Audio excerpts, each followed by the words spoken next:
In recent news, Twitch streamer Greekgodx recently got banned with speculation from the community around Mizkif and Emiru. The resurfaced allegations surrounding them have been one of the most volatile topics online. Greekgodx, who has never been shy about giving blunt, controversial takes, inserted himself into the conversation speculated by the community during a recent stream, where he commented directly on the situation. Greek claimed that the entire Mizkif fallout was Emiru's fault, suggesting she had contributed to or escalated the issues surrounding Mizkif's controversies. One user on Reddit, whose post on LSF claimed Greek went on a long, graphic tangent about SA, shared within the community's reaction to his ban in the following. He got banned for going on about SA, not word for word, but he said that no woman should invite a man inside their homes that is outside their tribe, his way of saying family. Continued on to say something along the lines that if his own daughter invited someone unrelated into her home and got SA'd as a result, he'd say she's stupid, and echoed that sentiment in a few different ways for 5 minutes or so. If anyone has the VOD somehow, it'd be at the 4:30:00 mark of him playing Egging On. That tangent was directly linked to him, talking about Emiru being SA'd by Mizkif. I can't recall if he said it directly, but at the very least he alluded to it being Emiru's fault. Wait, Twitch bans people that has a certain view, even if stupid, but does not ban people that are actually doing SA. Yeah, I found literally only one comment thread about it, LOL. He said something about if a woman lets a man into her home and he assaults her, that she deserves it for letting him in. Deranged stuff as usual. Dude still thinks he's in the 1700s. I'm still amazed by Greek's drop-off. I scroll past him on Twitch and see he's rocking about 150 viewers. He was huge just a few years ago, and the dumbass fumbled it all.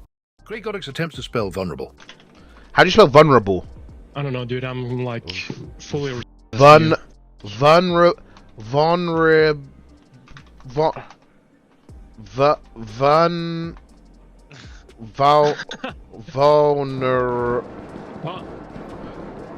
Oh, they're having a war over there, man. How do you spell it? Is it actually your the way? Is yours the way? Welsh? Seriously? Vulnerable? No, it's not. How do you spell vulnerable? Vulnerable. I see him. They're on the other side, Bill. I'm chilling right here. Warning, there. Oh, he's pushing. 3 people pushing down below on the first wall with you, Bill. Me, I'm really low. So many people forget he's created his career by stream sniping successful streamers. He built nothing himself, was lucky to get as far as he did, and will never have been as relevant as the coattails he rode in on. It seems he fell into the Andrew Tate incel shit ever since he lost weight. I think it was a pretty legitimate case of thinking he couldn't get girls because he got fat, lost weight, couldn't get laid still, got angry, and went down that incel pipeline of blaming the women rather than working on change himself. It didn't help that he got rich and somewhat famous by being an asshole. So in his head he was convinced he must be fine himself, or he couldn't be making money. Validation of shitty behavior by fans will do that to a person. It's kind of a common thing, not like the incel thing though that also happens, but being obese will pretty much make you depressed. But the weight is such an obvious source of problems that you start to think losing the weight will somehow fix everything in your life automatically. Then after you lost the weight and nothing changes, people often spiral because they fixated on the idea this one thing will fix everything, and it didn't. XQC calls out anti-vaxxers who use terms like the jab. This is more spread out. They probably had less cases. They probably saw people less to have it.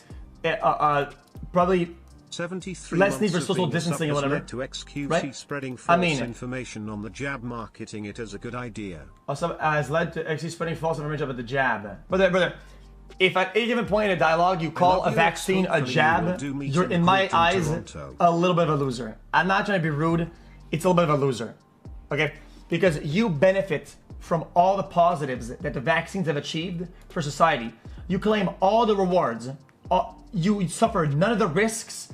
I mean, and you still act like some like it's God-given immunity. You act like, oh, I'm blessed by God every day. I'm so cool or whatever.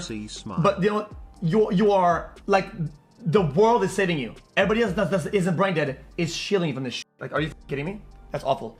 Here at XQC we use the term jab in the UK in medical terminology. It has literally nothing to do with being anti-vax. It's just a different word. You get jabbed with it, so it's a jab. Yeah, I agree. The only issue is people have every right to question a vaccine made in record time that was largely unproven and tested, that started at 99% effectiveness and dropped to like 30%. I mean, regulators admitted that the quality of jabs has gone down since they got full immunity. So why is it bad to question things? Everyone knows companies have worse and toxic ingredients in American products and food, while likewise having safe ingredients in other countries like the EU. Why Why can Americans not demand safe food and medicine without being called RT?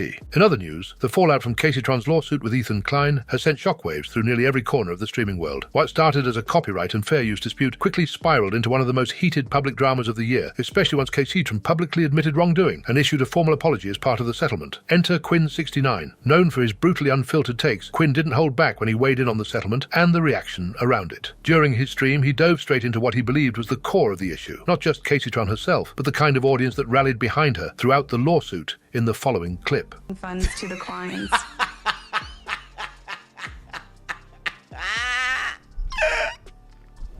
To like this giga Jew, bro. To the Zionist demon. The guy's out there like babies and oh my god, dude, they are pissed. You gotta understand the people who are donating to it are all mentally ill and they hate Jews.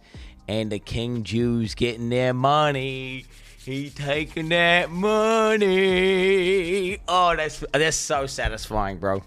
12% of me is like so happy right now. Oh god. Oh my god. What am I saying? Oh, by the way, to be clear, I'm not saying they think Ethan Klein is some psycho Zionist guy who's like babies, IDF. He's like running the government in Israel. You know, that's what they think, and that's in their mind. That's what they think. He's like this, right? He's some dog abusing demon, right? Jew, which they're super anti-Semitic towards, and all their money they gave to this fucking skin-shifting demon who was like just, you know, filling it, you know, basically fulfilling their delusions and their fantasies. All their money is getting taken and given to the Jews. Getting given to the Jews, baby. To the Jews. Oh, it's so good. I will offer my support. Dude, snark. Hearing the word snark, dude. Ugh. Do you know why I think I hate her so much? Okay, yes, she's personally attacked me several times, calling me like file predator, all this crazy shit, right? She's mentally, you know, just to get upvotes online. She doesn't care that she's lying and making shit up and saying the worst possible shit, the most despicable shit you can say online towards her. But it's not even that. It's the fact that she's like appealing to the worst people on the internet and then monetizing them. These are the guys who dox. These are the guys who SWAT. These are the guys who f***ing do all the really up shit, who call like CPS on people. These are the guys. They are the literal scum. The most scummy part of the internet.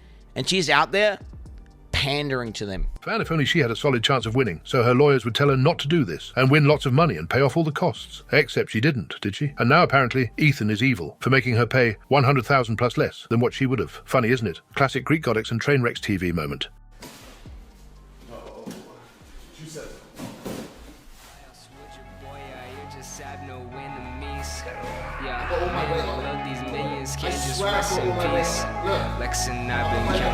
Turn up!